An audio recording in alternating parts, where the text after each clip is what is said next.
Okay, Chapter 9, Sales and Cash Receipts in a Perpetual Inventory System.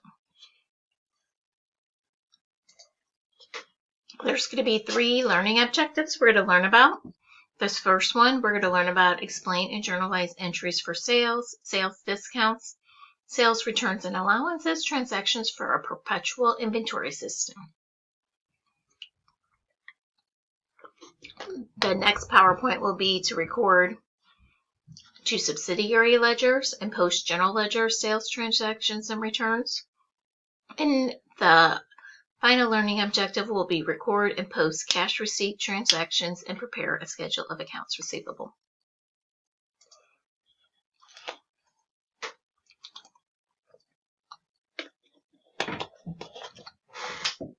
Okay.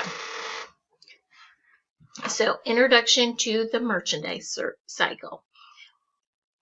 Perpetual inventory system. This is an inventory system that continually monitors its level of inventory.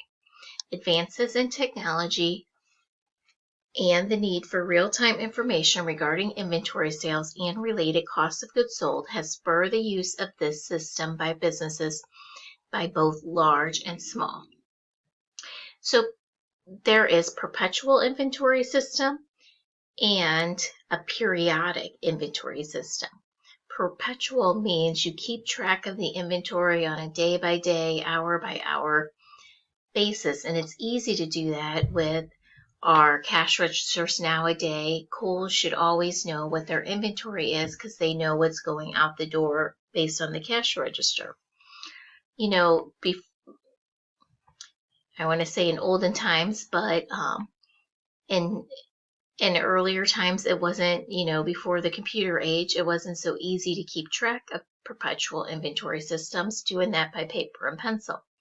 So you do a periodic count at the end of, maybe a year, or maybe every 6 months, or every so often you actually physically go out and count your inventory, which is harder, more time consuming, costly, takes people, to do, and probably not as accurate as either. So in this chapter, we are going to talk about the perpetual inventory system, where you're keeping track of inventory day by day, hour by hour, transaction by transaction. So merchandise inventory, goods brought into a store for resale to customers. Cost of goods sold in a perpetual inventory system, an account that records the cost of merchandise inventory used to make the sale. Okay, so the inventory costs, the merchandise inventory is what the goods were bought for, what we as the business owner bought the goods for, and the cost of goods sold is what we as the business owner sold the items for. Okay, so 2 different big points to make about your inventory. So to find Walmart's profit before operating expense, we take the sales revenue less cost of goods sold is your gross profit on sales. Sometimes that's also called your gross margin. So sales revenue minus cost of goods sold. So this is what Walmart sold the products for. This is what it cost them to buy the inventory. And the difference is the gross profit. So hopefully that makes total sense. Okay, so an example, Walmart sells a TV for $500. Cost of the TV is $30. Gross profit is $200. So 500 minus 30, or 500 minus 300 is 200. So it shows how the merchandiser calculates its net income or loss. So you got your revenue. And when you're recording your revenue, we are crediting sales and debiting either cash or accounts receivable.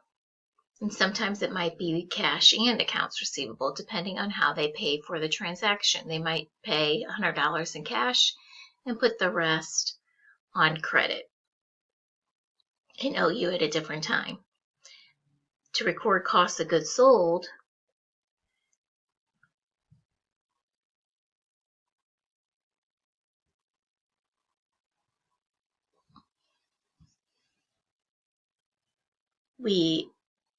cost of goods sold, we credit sales. Actually, we debit cash, accounts receivable, and credit merchandise inventory.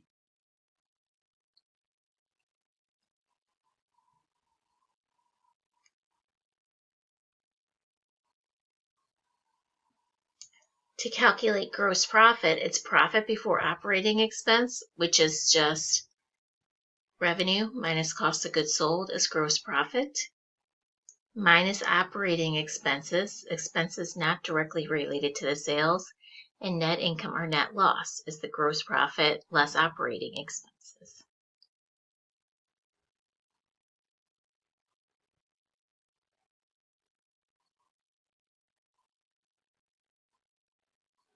Okay, so going back to the cost of goods sold here.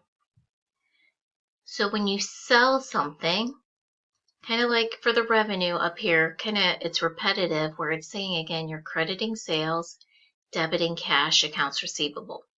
But in addition, you need to debit cost of goods sold and credit merchandise inventory. So when you sell an item, you have to do what it's saying is this first journal entry when you sell an item, but you're also reducing inventory. So you have to debit cost of goods sold, credit merchandise inventory. So when you sell something, it actually creates a 4-line journal entry.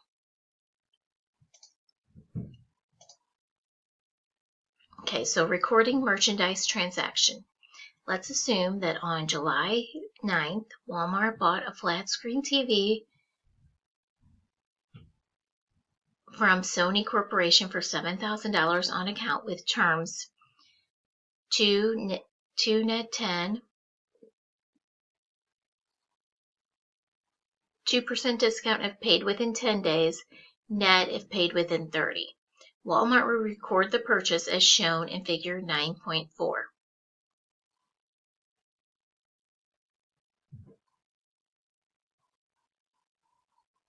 So I assume the 9.4 is right here below.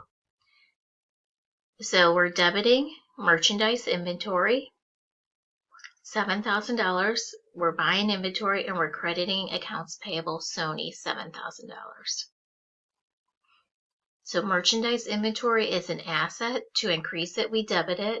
Accounts payable is a liability. To increase it, we credit it.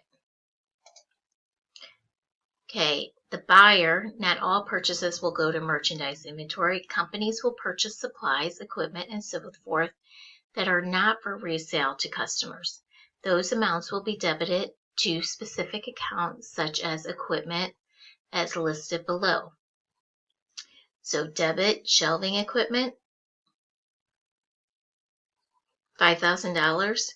Credit accounts payable, Moore Company. Okay, so shelving equipment is an asset. This is different than inventory because it's not for resale. It's just an asset used in your business. You're increasing it, so you're debiting it. And accounts payable, a liability, we're increasing or crediting it. The buyer recording purchases, returns, and allowance. A TV damage was noticed and the company issued a debit memorandum. A debit memorandum notifies the supplier that the buyer is reducing what it owes by the cost of the TV. So we had bought it on account and now we're returning one of the TVs. So we're debiting accounts payable, we're reducing that liability, so we debited $600 and we credit merchandise inventory because we're also reducing merchandise inventory by the cost of that returned TV. Okay, now suppliers often offer discount terms to customers if they pay their bill in cash within certain time period. No discounts are taken on return goods, the $600. Okay, so we had the original purchase of $7,000 that we bought those TVs. We had a $600 return. So our accounts payable will reduce by the difference. We don't have to pay on our return. So we only have $6,400 in our accounts payable account. We will pay cash of $62.72. And how we figure out that, if you remember our terms back on, let's see, a couple slides ago here, where we said we'd have a 2% discount if paid within 10 days, or otherwise we owe the net amount if paid within 30. So we're going to pay it within 10 days, so we're going to get a 2% discount. So our cost was $6,400. The total cost of $7,000 minus the $600 return times a 2% discount, which is, we're reducing our merchandise inventory by $128 because that is our discount. And then the difference between our accounts payable and the discount is the amount of cash we are paying. Another way to do this would take the $7,000 minus the $600 and multiply it times 98%, and that would be the amount that we owe, 100 minus 2%. Okay, when the buyer is responsible for the cost of freight, it is added to the cost of merchandise inventory. The cost of freight is $300 paid by the buyer. So we're going to increase merchandise inventory for $300 for the cost of the freight, and we are going to decrease cash, $300 for the cost of that freight.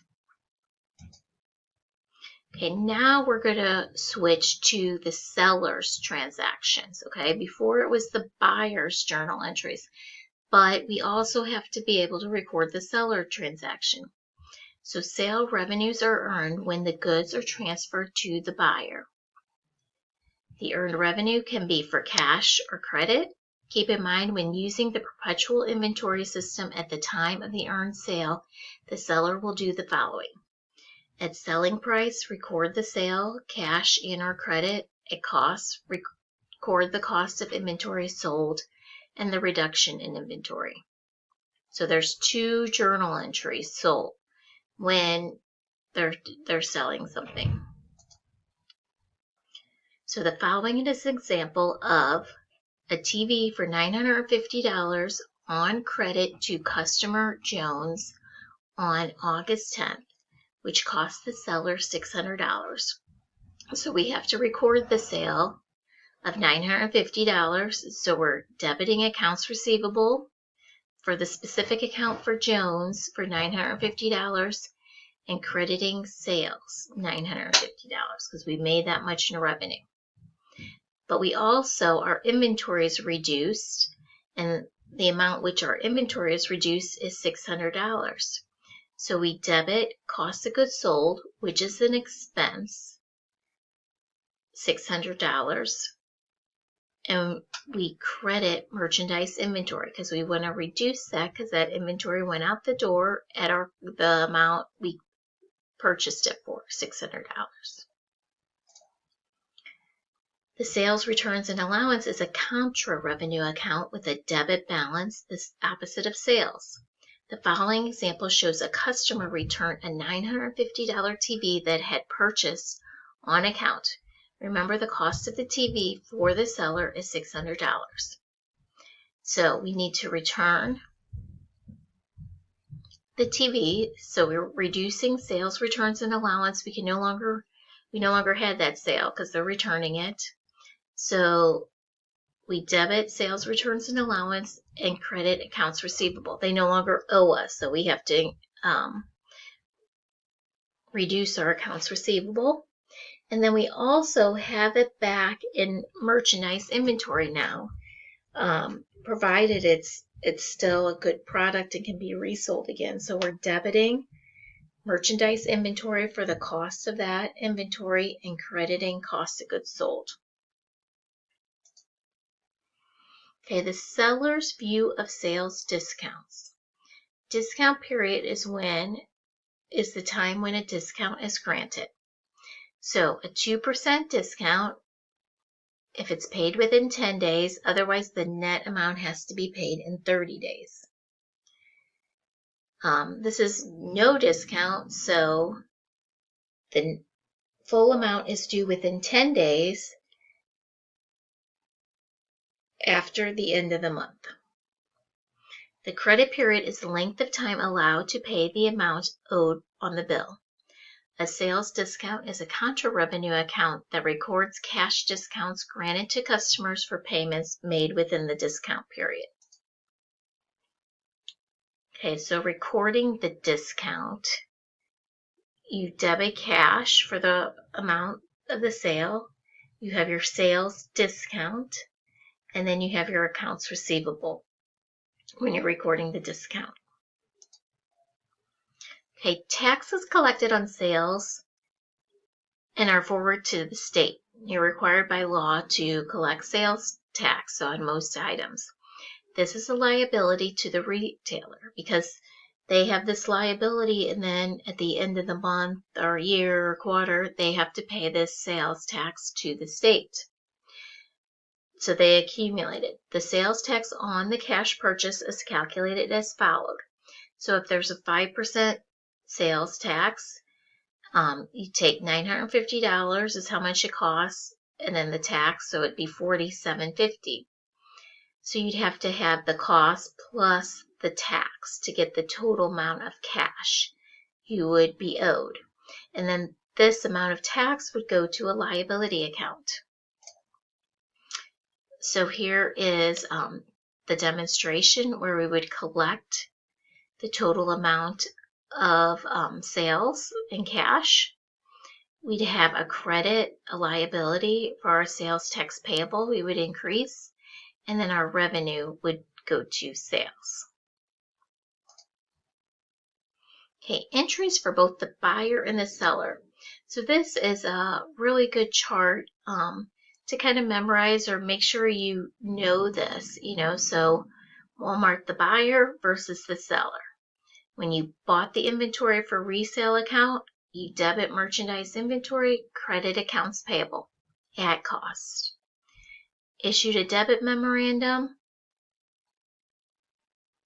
for merchandise return, you debit accounts payable, credit merchandise inventory. So you're just reducing the one above. And then recorded a purchase discount, you debit accounts payable, credit cash, credit merchandise inventory. Okay, sold inventory on account, debit accounts receivable, credit sales at the selling price, debit cost of goods sold, credit merchandise inventory at cost. Then issued a credit memo for returned merchandise, debit sales, returns and allowances, credit accounts receivable at selling price, debit merchandise inventory, credit cost of goods sold at cost. And then recorded a sales discount, debit cash, credit sales discount, credit accounts receivable.